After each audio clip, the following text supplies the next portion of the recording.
इमरान खान ने 2022 में अपनी हुकूमत जाने के बाद 219 मरतबा लफ्ज़ पाकिस्तान ट्विटर पर लिखा। ये बात वैसे तो कोई सेंस नहीं बनाती, लेकिन इस तरीके का डेटा निकालना बड़ा इंटरेस्टिंग है। आप इस तरीके से मुख्तलिफ डेटा कलेक्ट कर सकते हो, विजुअलाइज कर सकते हो और फिर उसको एनालाइज कर सकते हो। इमरान खान ने 219 मरतबा लफ्ज़ पाकिस्तान बोला। ये डेटा निकालने के लिए मैंने कैसे ये डेटा कलेक्ट किया, ये कैसे मैंने विजुअलाइज किया और फिर कैसे इसको एनालाइज किया, ये चीज़ें अभी मैं आपको स्क्रीन पर जाकर बताऊंगा। लेकिन उससे पहले कुछ चीज़ें बताना इंतहाई ज़रूरी है। कुछ लोग ये समझ सकते हैं कि भाई डेटा तो प्राइवेट होता है, किसी का हम कैसे उठा सकते हैं, ये तो इलीगल है। तो डेटा के कुछ एक्सेस मॉडिफायर्स होते हैं। कुछ डेटा होता है जो कि प्राइवेट होता है, जो कि सिर्फ वो इस्तेमाल कर सकता है जो उस डेटा का ऑथर या ऑनर है। अब प्राइवेट डेटा को इस्तेमाल करने की कुछ ऑर्गेनाइजेशंस को अथॉरिटी होती है, वो भी उनको अथॉरिटी होती है तब वो इस्तेमाल करते हैं। और कुछ डेटा पब्लिक डेटा होता है जिसको आप उठाओ फेंक दो, आपकी अपनी मर्जी है। और कुछ डेटा होता है जो कि प्रोटेक्टेड होता है, और हमारे केस में ट्विटर पे डेटा प्रोटेक्टेड है, प्रोटेक्टेड बाय कॉपीराइट। यानी कि हम उस चीज़ का सिर्फ वो इस्तेमाल कर सकते हैं जिसकी इजाज़त है हमें, और हमें ट्विटर पर ट्वीट्स पढ़ने की और उनको रीट्वीट करने की बेशक इजाज़त है। हम किसी का ट्वीट कॉपी करके एज इट इज़ नहीं लगा सकते कि भाई ये हमारा ट्वीट है और उसको हम कोई क्रेडिट भी ना दें। और हमारे केस में हम ट्विटर का डेटा रीड करने वाले हैं। अब इतने सारे ट्वीट्स हम कैसे रीड करेंगे, वो सारी चीज़ें मैं अभी बताने वाला हूँ। तो डेटा को कलेक्ट करने के लिए या तो हम क्वेश्चनर का इस्तेमाल करते हैं। क्वेश्चनर क्या होता है, एक क्वेश्चन शीट होती है जिसमें 2 या 3 जितने भी आप क्वेश्चंस चाहें वो आप ऐड करेंगे, या उसमें आप चेक बॉक्सेस वाले क्वेश्चंस ऐड करेंगे और फिर उसकी आप फोटोकॉपीज करवाएंगे और लोगों में बांट देंगे जिन पर भी आप रिसर्च करना चाह रहे हो, जिनसे भी आप डेटा कलेक्ट करना चाह रहे हो।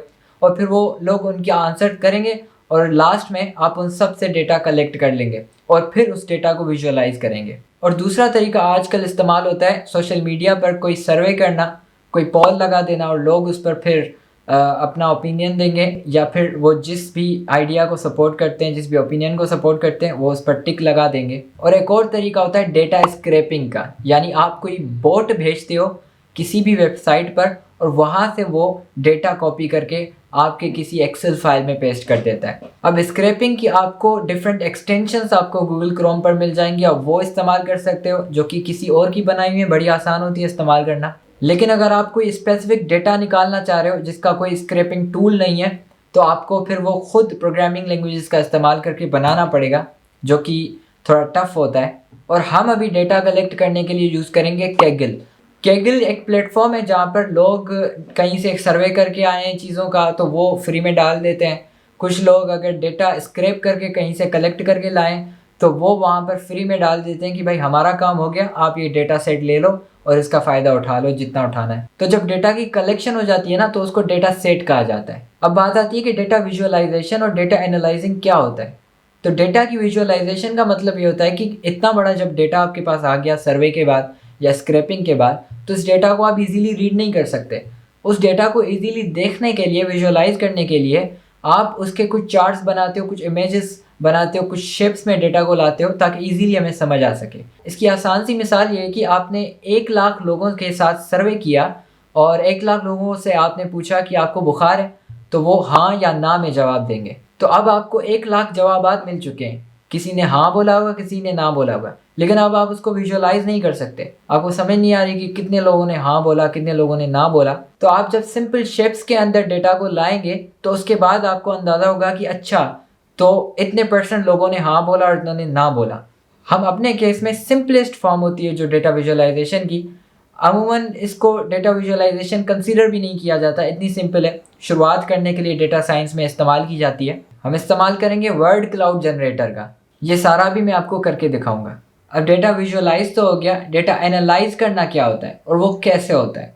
तो डेटा एनालाइज करना वही, अगर हम सिंपल मिसाल उठाएं जो कि हमने शुरू में उठाई थी डेटा कलेक्ट करते वक्त, कि हम 1 लाख लोगों का डेटा निकाल रहे हैं कि उनको बुखार है या नहीं है। तो अब इस डेटा को हम एनालाइज करते हुए इसकी स्टेटिस्टिकल कैलकुलेशन करेंगे कि अगर इस एरिया के अंदर 1 लाख लोगों में से 60,000 लोगों को बुखार है, तो इसका मतलब ये है कि इसी एरिया में अगर हम 10 लाख लोगों को उठाएं तो उसमें से 6 लाख लोगों को बुखार होगा।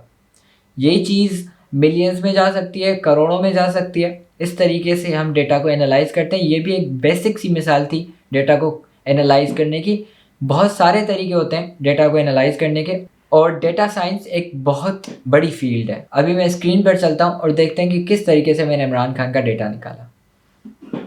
तो सबसे पहले हम केगल पर जाएंगे। जैसे कि मैंने बताया था कि यहाँ पर बहुत सारा डेटा अवेलेबल होता है जो कि लोग अपने इस्तेमाल में लाकर फिर यहाँ पर फ्री में रख देते हैं। तो साइन इन कर लेना है हमने। साइन इन विद गूगल कर लेता हूँ, रजिस्टर करने की कोई ज़रूरत नहीं है। अब डेटा सेट्स में जाएंगे और यहाँ पर वो डेटा अवेलेबल है। बहुत सारी चीज़ें, आप इसमें से कोई भी डेटा उठा सकते हो अपने फ़ायदे का और अपने मज़े के लिए काम कर सकते हो या डेटा साइंस की प्रैक्टिस कर सकते हो।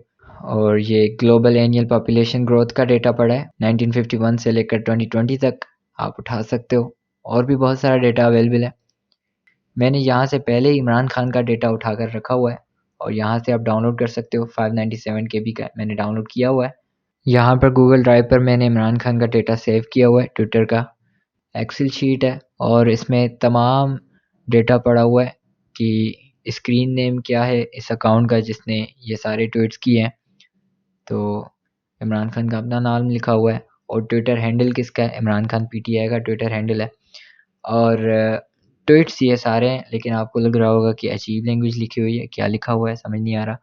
तो ऐसे मसाइल आते रहते हैं डेटा साइंस के अंदर और उसका डेटा क्लीन अप करना पड़ता है। तो मुझे जो बात पता चली वो ये कि जो उर्दू लैंग्वेज के अंदर लिखा हुआ है ट्वीट वो नहीं नज़र आ सकता, लेकिन कोई मसला नहीं, चूँकि इमरान खान अमूमन बहुत सारे लोग उर्दू में भी लिखते हैं तो अंग्रेज़ी में भी अलग से ट्वीट कर लेते हैं, तो इसका कोई ख़ास मसला नहीं है।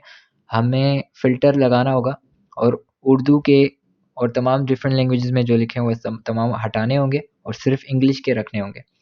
तो ये सब करने के लिए हम फ़िल्टर का इस्तेमाल करेंगे। डेटा में जाएँगे और क्रिएट अ फ़िल्टर को क्लिक करेंगे। तो ये सब के ऊपर एक ऑप्शन आ चुका है फ़िल्टर लगाने का। लैंग्वेज पर जाऊँगा, यहाँ पर इसको क्लिक करना है ऑप्शन को और ये जो नीचे हमें सारी चीज़ें दिखाई दे रही हैं ये लैंग्वेजेज़ के नाम हैं जो कि डेटा इसके अंदर यानी एलिमेंट्स जो भी हैं हमारे पास डेटा के वो सारे शो हो रहे हैं। तो हमने सबको अनचेक कर देना है सिवाय एक के जो कि EN है यानी इंग्लिश के अलावा हमने सबको अनचेक कर दिया, ओके कर देना है। अब जो सारा डेटा शो हो रहा है वो इंग्लिश के अंदर है। इसमें भी कुछ मसाइल होंगे जैसे ये एंड एम्प लिखा हुआ है, तो इस तरीके के और भी कुछ चीज़ें होंगी जो कि आ सकती हैं जो कि हमने बाद में रिमूव करनी है, वो भी हो जाएँगी, कोई मसले की बात नहीं। अभी भी बहुत सारा अननेसेसरी डेटा है, मसलन मुझे सिर्फ ट्वीट चाहिए, इसके अलावा कुछ नहीं चाहिए। तो मैंने सिर्फ यहाँ से सारे ट्वीट्स उठा लेने, ऊपर मैं क्लिक करूँगा तो सारे ये सिलेक्ट हो जाएँगे, इनको कॉपी कर लेना है मैंने। और न्यू शीट बनाऊँगा मैं, नीचे ऑप्शन है प्लस का, ऐड शीट का और यहाँ पर मैं पहले सेल में पेस्ट कर दूँगा। तो ये सारा डेटा यहाँ पर आ चुका है जो कि जिसकी मुझे नीड है।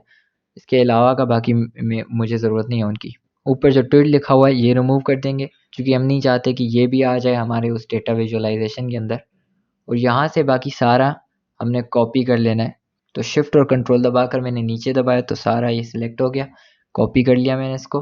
और अभी हमने एक गूगल डॉक्स बनाना है जिसमें पेस्ट करना है सारा डेटा। मैंने पहले ही पेस्ट किया हुआ है, थोड़ा-सा टाइम लगता है इसलिए पहले से ही कर रखा है। अब एक्सटेंशंस में जाएँगे और यहाँ पर हमें वर्ड क्लाउड जनरेटर चाहिए। आपके पास नहीं है तो ये लगाने के लिए ऐड ऑन्स में जाएँगे और यहाँ से हम गूगल वर्कस्पेस मार्केटप्लेस पे सर्च करेंगे वर्ड क्लाउड जनरेटर और पहले वाला इंस्टॉल कर लेना है। मेरे पास ये पहले से इंस्टॉल्ड है तो मैं इस सारे टेक्स्ट को सिलेक्ट कर लेता हूँ, एक्सटेंशंस में चला जाता हूँ और यहाँ पर वर्ड क्लाउड जनरेटर में जाकर मॉडर्न को क्लिक कर दो या क्लासिक को, आपकी मर्ज़ी है, कोई इतना ख़ास फ़र्क नहीं पड़ता इससे। ये आपका वर्ड क्लाउड जनरेट कर देगा। अब इसने एक मसला किया यहाँ पर कि एम्प लगा दिया है। अब एम्प मैंने आपको वहाँ पर दिखाया था जो कि बीच में ट्वीट्स के साथ कॉपी हुआ था जो कि एक्चुअल ट्वीट के अंदर नहीं है, ये रहा अपना एंड एम्प। तो ये सारे ट्वीट्स के अंदर मौजूद है, इसको हमने रिमूव करना है तो एडवांस्ड ऑप्शंस में जाऊँगा मैं और यहाँ पर हमें वर्ड्स टू रिमूव में मैं एम्प लिख दूँगा। जो वर्ड भी आप रिमूव करना चाहो यहाँ पर कॉमा के साथ लिखते जाओगे और वो वर्ड्स रिमूव हो जाएंगे। अब एडजस्ट को क्लिक कर दूंगा मैं और यहाँ से एम्प गायब हो चुका है और अब हमारा न्यू वर्ड क्लाउड जनरेट हो चुका है। इसको मैंने अपेंड लार्ज कर देना है ताकि बड़ी इमेज आ जाए और ये अपेंड टॉप वर्ड काउंट्स ये भी मैंने इसको क्लिक कर देना है। तो ये हमारे वर्ड फाइल के बिल्कुल नीचे ये दोनों चीज़ें आ गई होंगी। बिल्कुल नीचे आ गया मैं। यहाँ पर हमारे पास ये वर्ड क्लाउड है, जिसको समझने के लिए बिल्कुल सिंपल सी चीज़ है।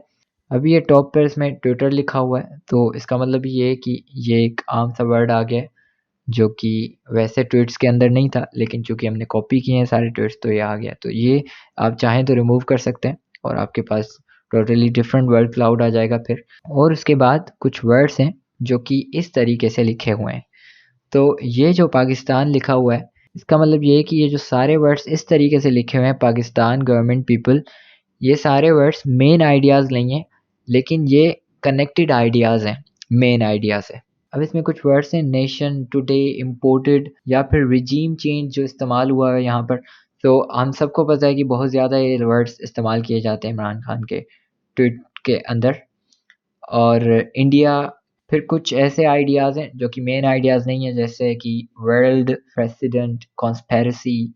अभी इससे भी ज़्यादा इंटरेस्टिंग चीज़ नीचे आ गई है, जो कि हमने अपेंड की थी, वर्ड काउंट। तो पाकिस्तान वो लफ्ज़ है, यहाँ से मैंने उठाई थी वो बात कि पाकिस्तान वो लफ्ज़ है जो कि 219 मरतबा इमरान खान साहब ने 3 महीने के अरसे के अंदर बोला था, जो उनकी जब हुकूमत गई थी उसके बाद के ये सारे ट्वीट्स हैं। तो ये एक्स्ट्रा आ गया है हमारे पास ट्विटर, ये मैंने रिमूव कर दिया यहाँ से। फिर गवर्नमेंट हमारे पास है और उसके बाद पिक भी एक्स्ट्रा आ गया है, तो ये भी आप रिमूव कर दो, आपकी मर्ज़ी है। और उसके बाद पीपल 154 टाइम्स, नेशन 103 टाइम्स, पाक 102 मरतबा और टुडे, और फिर RSBN ये पता नहीं क्या है, इसको भी आप रिमूव कर दो। तो ये वो इंटरेस्टिंग डेटा है जो हमारे पास आ गया है। ये बेसिक लेवल ऑफ डेटा है, ये कोई डेटा साइंस हम इसको नहीं कह सकते, चूँकि ये बिल्कुल बेसिक चीज़ होती है। अगर आप डेटा साइंस में इंटरेस्टेड हैं, तो सबसे पहले आप इन सारी चीज़ों को ट्राई करें, इसका फ़ायदा उठाएँ, इससे मज़ा लें और उसके बाद आप फिर रियल विजुअलाइज़ेशन की तरफ आएँ, जो कि चार्ट्स वगैरह बनाने होते हैं जिसमें, और फिर एक्सेल पर डेटा विजुअलाइज़ और एनालाइज़ करने के बाद आप फाइनली पाइथन पर एल्गोरिथम्स के थ्रू डेटा एनालाइज करते हो। तो ये एक लॉन्ग जर्नी है, आप डेटा साइंस की जर्नी को भी अपने लिए चूज़ कर सकते हो और आप इस वर्ड क्लाउड का यूज़ करते हुए भी इंटरेस्टिंग चीज़ें कर सकते हो।